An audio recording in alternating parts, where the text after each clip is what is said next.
माननीय परराष्ट्र मन्त्रीले सार्वजनिक महत्त्वको विषयमा बोल्ने कार्यक्रम रहेको छ। अब म उहाँलाई समय दिन्छु।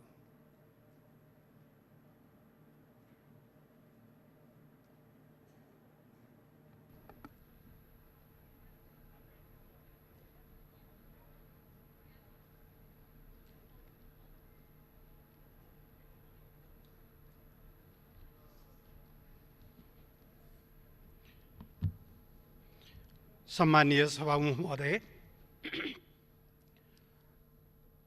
यस सम्मानित सदन समक्ष एउटा महत्त्वपूर्ण सार्वजनिक महत्त्वको विषयमा सरकारको औपचारिक दृष्टिकोण प्रस्तुत गर्न उपस्थित भएको छु। सम्मानीय सभामुख महोदय, अहिले सिङ्गो विश्व कोभिड-19 अर्थात् कोरोना भाइरसको महामारी विरुद्ध अत्यन्त कठिन लडाईँ लडिरहेको छ र दक्षिण एसियाका हामी सबै मुलुकहरू पनि त्यही महामारीको विरुद्ध एकमात्र कार्यसूची बनाएर एकमात्र प्राथमिकता बनाएर लडिरहेका छौँ। सबैको ध्यान यही विषयमा केन्द्रित भइरहेको बेला अस्ति वैशाख 26 गते 2077 तदनुसार 8 मे 2020 का दिन भारतले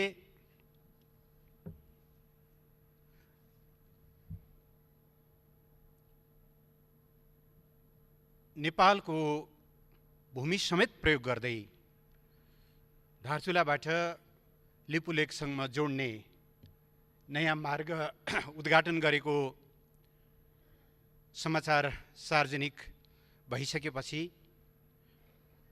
सबै देशभक्त नेपालीहरूमा एउटा गहिरो चिन्ता र व्यापक चासो प्रकट भएको छ। पृष्ठभूमिमा हेर्दा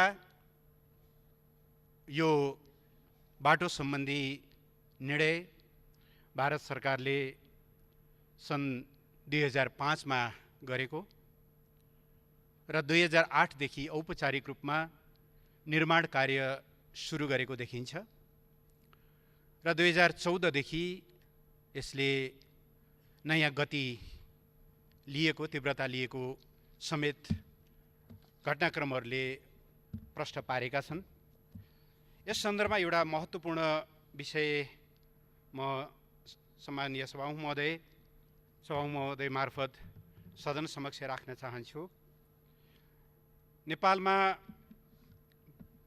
25 अप्रिल 2015 का दिन विनाशकारी भूकम्प गयो र त्यो भूकम्पको क्षतिको विरुद्ध राहत र उद्धारमा नेपाल जुटिरहेको बेला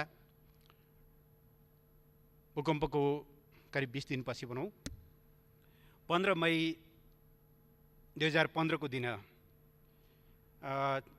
भारत र चीन, भारतका प्रधानमन्त्रीज्यूको चीन भ्रमणको सिलसिला पारेर एउटा संयुक्त वक्तव्य जारी भएको छ, जसको बुँदा नम्बर 28 मा The two sides recognized that enhancing border areas cooperation through border trade, pilgrimage by people of the two countries, and other exchanges can effectively promote mutual trust, and agree to further broaden this cooperation so as to transform the border into a bridge of cooperation and exchanges. The two sides agreed to hold negotiation on augmenting the list of traded commodities and expand broader trade at Nathula, Siangla Lipulek Pass, and Sipkila भन्ने उल्लेख गरिएको थियो। अर्थात् नेपालको अहिले वर्तमान नक्सामै रहेको, नक्सामा समेत रहेको लिपुलेखलाई दुई देशले अन्तर्राष्ट्रिय व्यापार मार्ग बनाउने गरी त्यो सहमति भइसकेपछि त्यति बेलै सरकारले डिप्लोमेटिक नोट मार्फत त्यसप्रतिको आफ्नो असहमति जारी गरेको कुरा पनि म यहाँ स्मरण गराउन चाहन्छु। त्यसपछि पनि त्यो क्रम रोकिएको देखिँदैन र यही सिलसिलामा अहिले यो धारचुलादेखि त्यसको तावाघाटदेखि लिएर लिपुलेखसम्मको 79 किलोमिटर ट्र्याक ओपन भएको र त्यसको अस्ति भर्चुअल इनागुरेसन अर्थात् भिडियो मार्फत त्यसको उद्घाटन भएको तथ्य देखिन्छ। सम्मानीय सभामुख महोदय, यस सम्मानित सदन समक्ष मैले विगतमा पनि भनेको छु, नेपाल सरकार नेपालको वर्तमान सीमा सुगौली सन्धिबाट निर्दिष्ट हो भन्ने ठान्दछ र सुगौली सन्धि भन्दा बित्तिकै सन् 1816 को मार्चको सन्धि, त्यसै वर्षको डिसेम्बरमा भएको पूरक सन्धि, नयाँ मुलुक फर्काउने गरी भएको 1860 को अर्को पूरक सन्धि र दाङको चुरे श्रृङ्खलालाई म्यानेज गर्ने गरी त्यसको सीमा निर्धारण गर्ने गरी गरिएको अर्को 1875 को सन्धि, यी तीनवटा पूरक सहितको सुगौली सन्धिले नेपालको सीमा निर्धारण गरेको हो। त्यस यतापट्टि त्यो सीमालाई परिवर्तित गर्ने गरी अर्को कुनै द्विपक्षीय सन्धि, सीमा सन्धि भएको छैन। नेपाल त्यही सुगौली सन्धिका आधारमा त्यो सन्धि, त्यति बेलाका नक्साहरू, प्राप्त ऐतिहासिक तथ्यहरू, प्रमाणहरू, नेपाली जनताले भोगचलन गरेका तिरोहरू र अन्य दस्तावेजहरू र तथ्य र प्रमाणका आधारमा यो समस्याको समाधान गर्नुपर्छ भन्ने मान्यता राख्दछ र नोभेम्बर 2, 2019 मा भारतद्वारा आफ्नो राजनीतिक नक्साको 8औं संस्करण प्रकाशित गरिसकेपछि र त्यो नक्सामा नेपालले भन्दै आएका, मान्दै आएका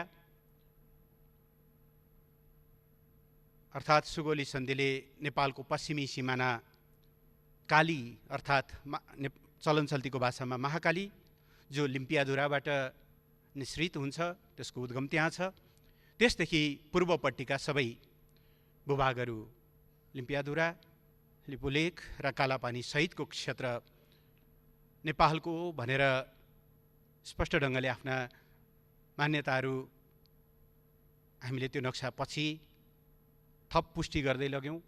हामीले डिप्लोमेटिक नोटहरू पठायौँ र यो समस्याको समाधान दुवै देशले मन्जुर गरेको 2014 मै मन्जुर भएको परराष्ट्र सचिव स्तरीय संयन्त्रबाट ठुङ्ग्याइनुपर्छ भन्ने मान्यताका आधारमा हामीले त्यो समस्याको समाधानका लागि निरन्तर कूटनीतिक पहलहरू गरिरहेको बेहोरा म जानकारी गराउन चाहन्छु।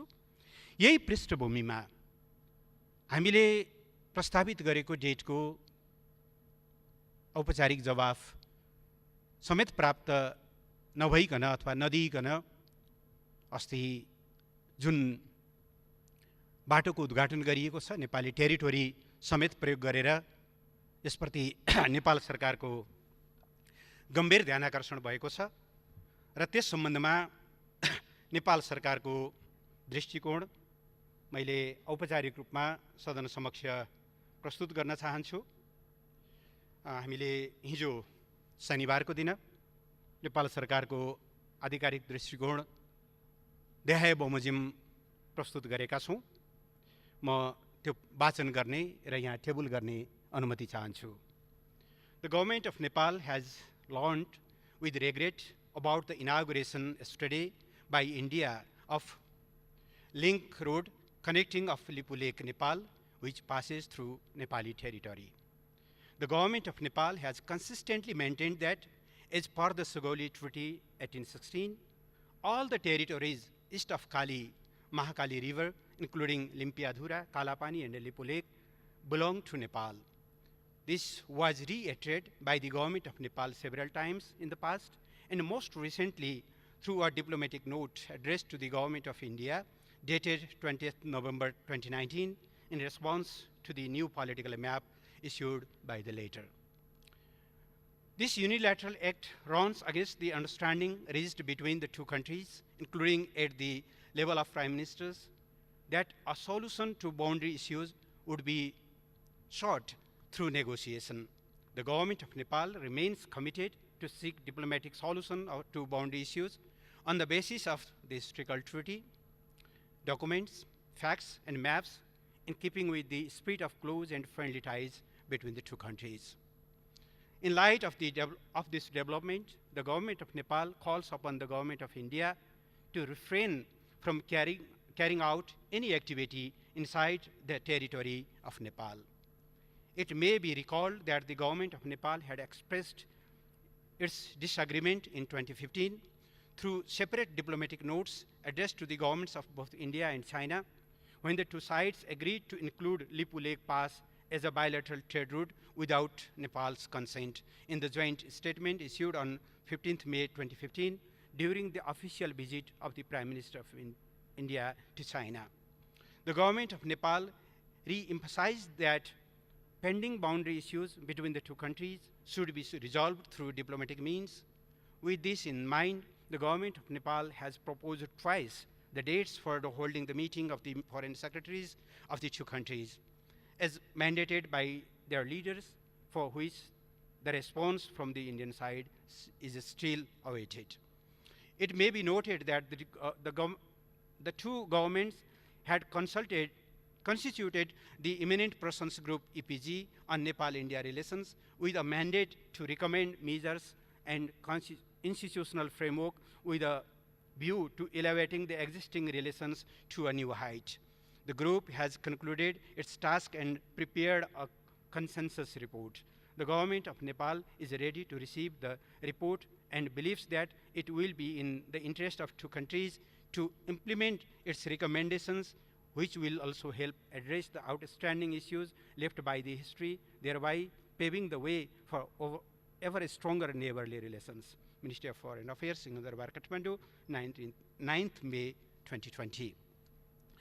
यो आधिकारिक धारणासँगै सम्मानीय सभामुखज्यू, म सत्तारूढ नेपाल कम्युनिस्ट पार्टीलाई धन्यवाद दिन चाहन्छु, जसका अध्यक्ष एवं सम्मानीय प्रधानमन्त्री केपी शर्मा ओली र अध्यक्ष एवं पूर्व प्रधानमन्त्री पुष्पकमल दाहाल प्रचण्डले हिजो नै एउटा स्पष्ट वक्तव्य जारी गर्नुभएको छ। यस सम्बन्धमा सत्तारूढ पार्टीको दृष्टिकोण सार्वजनिक गर्दै म धन्यवाद दिन चाहन्छु प्रमुख विपक्षी दललाई, जसका प्रवक्ताले यस सम्बन्धमा आफ्नो दृष्टिकोण प्रष्ट पार्नुभएको छ।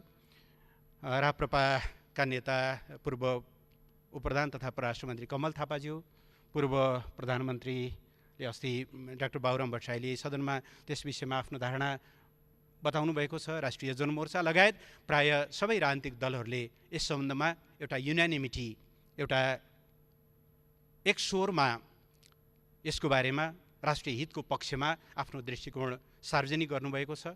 म सबै राजनीतिक दल र नेताजीहरूलाई धन्यवाद दिन चाहन्छु। यसले राष्ट्रियताको यस कठिन सङ्घर्षमा सरकारलाई बल पुगेको छ र सिङ्गो देश यस मामलामा युनिफाइड छ, एकताबद्ध छ भन्ने कुरा पनि यसले प्रष्ट पारेको छ। म उहाँहरू सबैलाई धन्यवाद दिन चाहन्छु। म नेपाल सरकारको तर्फबाट फेरि एकचोटि यो समस्याको नेपालले कूटनीतिक समाधान चाहेको छ। एकातिर नेपालको राष्ट्रिय हितलाई सर्वोपरि राखिनेछ, त्यसमा सम्झौता रहित अडान राखिनेछ, सँगसँगै असल छिमेकीपन, असल मित्रताको भावनालाई पनि हामीले सँगसँगै अगाडि लैजानेछौँ। राष्ट्रिय हितमा दृढतापूर्वक कायम रहँदै तर यसको कूटनीतिक समाधान खोज्ने गरी हामी अगाडि बढ्नेछौँ र यस सम्बन्धमा मित्र राष्ट्र भारतलाई पनि यस्तो बेलामा जति बेला सिङ्गो देश, सिङ्गो संसारको ध्यान यो एउटा मानवीय सङ्कटमा केन्द्रित भएको छ, छिमेकीहरूका संवेदनशीलतामाथि प्रश्न उठ्ने खालका यस्ता गतिविधिहरू नहुन् भन्ने कुरा पनि म आग्रह गर्न चाहन्छु र छिटोभन्दा छिटो यस समस्याको समाधानका लागि रचनात्मक भूमिका खेल्न समेत आह्वान गर्दै म आफ्ना भनाइलाई यहीँ टुङ्ग्याउन चाहन्छु। सम्मानीय सभामुख महोदय, सरकारको वक्तव्य र यसको अनौपचारिक नेपाली अनुवाद म यहाँ टेबल गर्न चाहन्छु। धन्यवाद।